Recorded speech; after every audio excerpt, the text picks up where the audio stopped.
बीच मतगणना से पहले ममता बनर्जी ने पश्चिम बंगाल के सीएम ने पोस्ट भी साझा किया है और उन्होंने कहीं ना कहीं आशंका जाहिर की, जैसे कि उनका पोस्ट बता रहा है, सतर्क रहे और निगरानी रखें। ये अपने कार्यकर्ताओं को उन्होंने संदेश दिया है। स्ट्रांग रूम में काउंटिंग की पहरेदारी करें और कुछ भी संदिग्ध अगर नजर आता है तो तुरंत शिकायत दर्ज कराएं। यानी कि कुछ आशंका है यहाँ पर ममता बनर्जी को, या फिर अगर हम देखें काउंटिंग से पहले तरीके से माहौल बनाने की कोशिश है। साफ तौर पर अपने कार्यकर्ताओं को कह दिया कि सतर्क रहे, निगरानी रखें और स्ट्रांग रूम में काउंटिंग जो होने वाली है उसकी पहरेदारी करें। कुछ भी संदिग्ध अगर नजर आता है तो तुरंत शिकायत दर्ज कराएं। इससे पहले हमने देखा कि यहीं पर जो है हम भवानीपुर सीट का जिक्र कर रहे थे, किस तरीके से हंगामा देखने को मिला था टीएमसी और बीजेपी कार्यकर्ताओं के बीच। अब यहाँ पर ममता बनर्जी का पोस्ट, इससे पहले सेकंड फेज के दौरान भी हमने देखा कि ममता बनर्जी अपने घर से बाहर निकली, जो कि अमूमन लोग कहते हैं कि वोटिंग के दिन वो बाहर नहीं निकलती है, लेकिन वो बाहर निकली और तमाम बूथ्स पर गई। उन्होंने कहा कि एक आम इंसान की तरह, एक आम कार्यकर्ता की तरह मैं तमाम बूथ्स पर जाऊंगी और मैं देखूंगी कि वहां पर क्या चल रहा है। और अभी ममता बनर्जी का ये पोस्ट, और साफ तौर पर वो ये दर्शाने की कोशिश करेंगे इस पोस्ट के जरिए कि शायद किसी तरह की अनियमितता या हेरफेर मुमकिन है। ये ममता बनर्जी का जो पोस्ट है विवेक को दर्शा रहा है।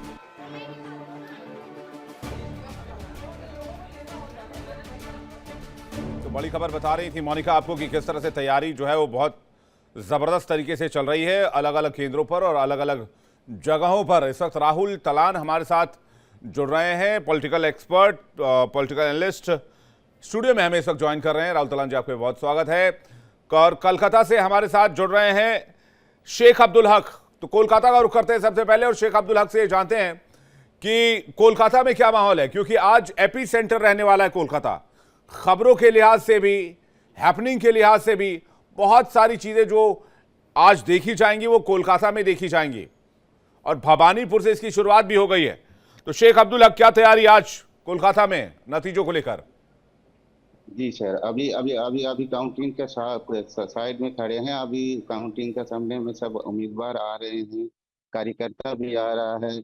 अभी यहाँ का माहौल पूरा पुख्ता इंतजाम किया हुआ है। अभी सब इसका इतना उम्मीदवारों का इंतजार कर रहा है कि कैसे करके यहाँ पर आकर के उत्साह जमा रहा है। जी हाँ, तो कोलकाता में भी तैयारी बहुत ज्यादा है। वापस लौटूंगा शेख अब्दुल हक जी, मैं एक रिएक्शन जल्दी से राहुल तलान जी का ले लूँ। रिजल्ट्स को कैसे देख रहे हैं, क्या एंटिसिपेट करके चल रहे हैं आज, क्या उम्मीद लगाकर बैठे हैं ऊपर वाले से, क्या नतीजा आना चाहिए राहुल तलान जी? देखिए, नतीजे तो जनता देगी और वो क्या आएंगे वो थोड़ी देर में हम सबको पता चल जाएगा। लेकिन ये मुझे लगता है कि माँ माटी मानुस वाला चुनाव है। या तो माँ माटी मानुस जो बंगाल में टीएमसी के साथ है या टीएमसी के विरोध में। अगर जो माँ माटी मानुस टीएमसी के विरोध में चला गया है तो फिर समझिए कि टीएमसी का गेम ओवर है और ये वो 147 कौन छुएगा जो मैजिक नंबर है बंगाल में। देखिए, बाकी राज्यों में भी इंपॉर्टेंट चुनाव है, ऐसा नहीं है, लेकिन सबसे ज़्यादा नज़र बंगाल पे सबकी है, क्योंकि वहाँ जो लड़ाई हुई है वो कभी भी इतिहास में किसी ने नहीं देखी है। लोकतंत्र में कभी भी ऐसा चुनाव हुआ नहीं है, किसी भी विश्व के किसी भी लोकतंत्र में कि 92 और 93% वोटिंग हुई हो। कहीं भी लोकतंत्र में ऐसा किसी को नजर आया नहीं है। तो ये वैसा चुनाव है, करो मरो। वो आसनसोल साउथ विधानसभा क्षेत्र से बीजेपी उम्मीदवार अग्निमित्रा पॉल कह रही हैं कि सुनामी आने वाली है। बंगाल की जनता ने 92% मतदान करके सुनामी को न्योता दिया है, तो आपको भी लगता है सुनामी आने वाली है? देखिए, निश्चित तौर पे ये सच में एक सुनामी जैसा ही होगा। मैं ये नहीं कह रहा हूं कि किसके पक्ष में आएगा भी वो कहना अर्ली टू से हो जाएगा, लेकिन सच में ये लोकतंत्र में ऐसा मत प्रतिशत कभी देखा नहीं गया है। तो ये डेमोक्रेसी का इतिहास है और इतने जब जनता ने इतना पार्टिसिपेट किया है। मैं राकेश पाठक जी से इसका जवाब लूं। मीनाक्षी के पास चलते हैं। मीनाक्षी दिखाएंगे तैयारी इस वक्त कैसी चल रही है बीजेपी ऑफिस में। Meenakshi, over to you. Thank you. देखिए, तैयारियों की आप बात कर रहे हैं तो मैं आपको सीधे तैयारियां दिखा देती हूँ कि किस तरीके से बीजेपी अपनी जीत को लेकर के पूरे तरीके से आश्वस्त नजर आ रही है। तमाम तैयारियां यहाँ पर पूरी कर ली गई हैं। अब ऐसे में जहाँ तैयारियां ये की जा रही हैं कि हाँ, इसके बाद एक बड़ा जश्न किया जाएगा, तो जश्न के दौरान किस तरीके से उसे सेलिब्रेट करना है, ये तमाम तैयारियां की जा रही हैं। पूड़ियाँ यहाँ पर छानी जा रही हैं, मिठाइयाँ यहाँ पर बनाई जा रही हैं और सीधे ये बताया जा रहा है कि जो बंगाली मिठाई है उसका भी ऑर्डर उन्हें दिया गया है। हम बातचीत करने का प्रयास जरूर करेंगे शेफ से, लेकिन लगातार वो बातचीत करके ये जरूर बता रहे हैं कि अभी हमने मिठाइयाँ जो बनानी शुरू की हैं वो सीधे सीधे हमने पश्चिम बंगाल से जुड़ी हुई मिठाइयों का ऑर्डर भी हमें मिला हुआ है। तो एक बार बता देंगे आप क्या क्या तैयारियां को ऑर्डर मिला हुआ है आपको? जी, हमको मिला हुआ है ब्रेकफास्ट का ऑर्डर, अभी सैंडविच। अच्छा, आपने कुछ बंगाली मिठाइयाँ भी बनाई है मैंने सुना? हाँ, वो लंच के लिए है। लंच के लिए बनाई? रसगुल्ला, बंगाली रसगुल्ला। बंगाली रसगुल्ला बनाने के लिए आपसे कहा गया था, यानी बीजेपी पूरी तरीके से आश्वस्त है, इसीलिए इस तरीके का ऑर्डर मिला है। जी जी जी। और क्या खास रहेगा? और मेन कोर्स है खास जलेबी है और एक मिष्टी दही है। मिष्टी दोई भी है जी। अभी कितने लोगों का ऑर्डर रसगुल्ला आपको दिया जो है गया वो- है, यानी कि एक बड़ी संख्या में लोगों को बुलाया जाएगा अगर जीत कर लेकर के वो आश्वस्त है तो? अब भी हमें दिया गया 400 लोगों का। 400 लोगों को ऑर्डर दिया गया है और ये बढ़ भी सकता है मुझे लगता है। हाँ। तो ये तैयारियां हैं विवेक, यहाँ पर आप देखेंगे कि यहाँ किस तरीके से सुबह से ही जो तैयारियां हैं उन्हें तेज कर दिया गया है।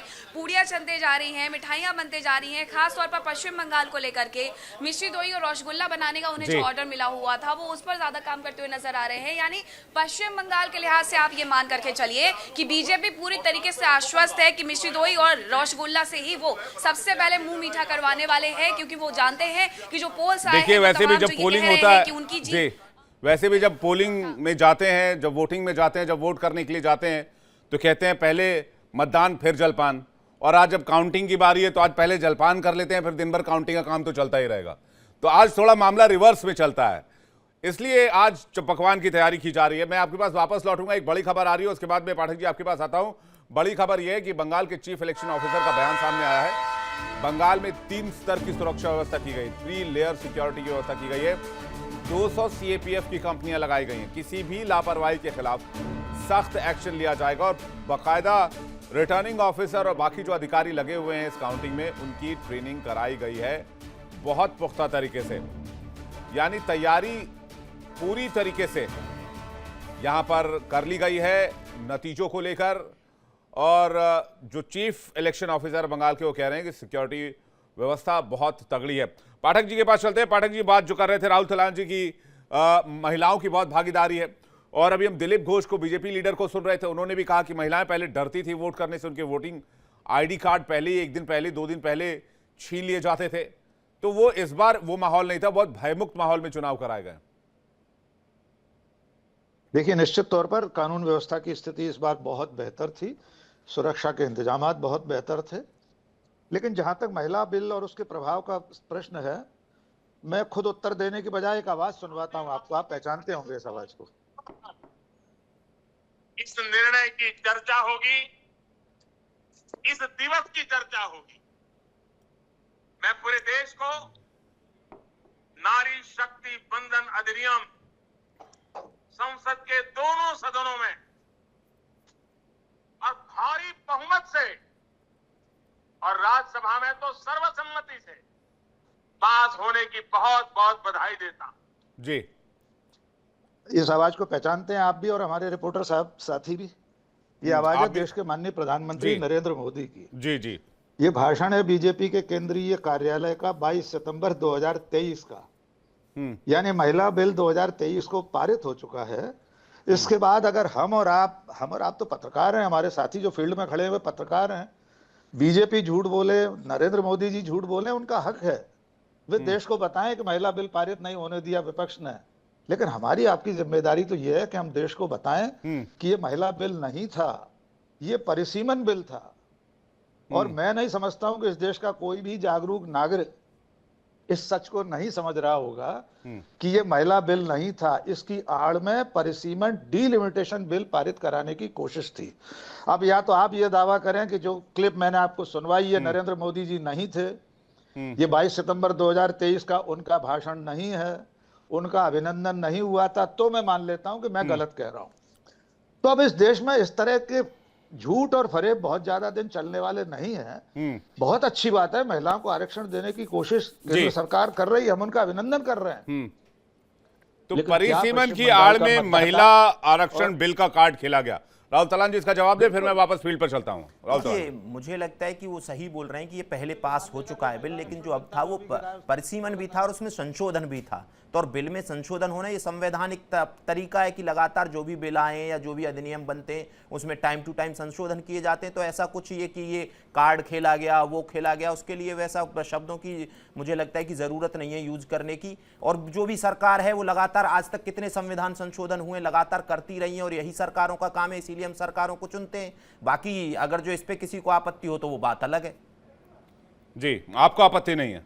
नहीं, मुझे बिल्कुल आपत्ति नहीं है। सरकार हम चुनते किस लिए? संविधान संशोधनों के लिए तो चुनते हैं। टाइम टू टाइम जो हमारा संविधान बना, हमारे संविधान निर्माताओं ने एक सरकार को ये संसद को ये अथॉरिटी दी कि अगर जब जरूरत हो तो आप संविधान संशोधन कर सकते हैं। अगर जो इसके 2/3 बहुमत की जरूरत थी, अगर वो नहीं हुआ, वो अलग चीज है कि पास नहीं हुआ, लेकिन सरकार का अपना काम था प्रयास करना, सरकार ने प्रयास किया। अब उससे अगर जो कोई ये बोले कि ये एक तरीके से डीलिमिटेशन इसकी आड़ में लेके आया गया था, ये लेके आया गया था। डीलिमिटेशन क्या इस देश में जरूरत नहीं है डीलिमिटेशन की? इस देश की इतनी आबादी हो गई है, डीलिमिटेशन से दिक्कत क्या है किसी को? और डीलिमिटेशन की बात ऐसा थोड़ी कि पहली बार डीलिमिटेशन हो रहा है, इससे पहले भी डीलिमिटेशन हो चुके हैं। जो प्रैक्टिस है उन प्रैक्टिस को किया जा रहा है। अगर जो उस पे भी किसी को ये लगे कि भाई ये एक तरीके से अपनी सरकार को उसको पेंट करने की कोशिश की जाए, डीलिमिटेशन तो बहुत समय से नहीं हुआ है, 70 के बाद से ही, 71 तो मैं के तो बाद से यही तो कह रहा हूं ना विवेक जी की क्या डीलिमिटेशन पहले नहीं हुआ है? हो चुका है, टाला जाता रहा है। हाँ, नहीं वो बहुत लगभग 50 सालों तो में कांग्रेस ने एक बार लंबे भी समय तक टाला, क्या ये सरकार भी टालती रहे?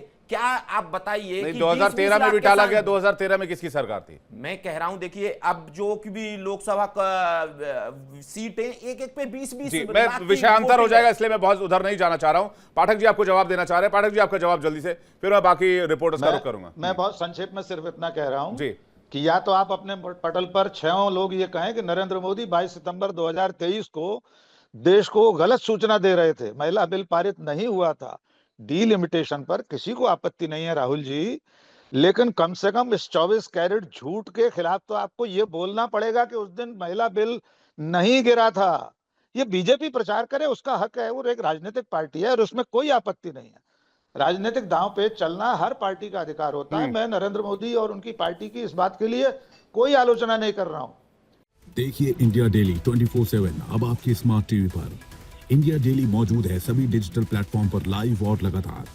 इंडिया डेली 24/7 हर दिन राष्ट्र को समर्पित।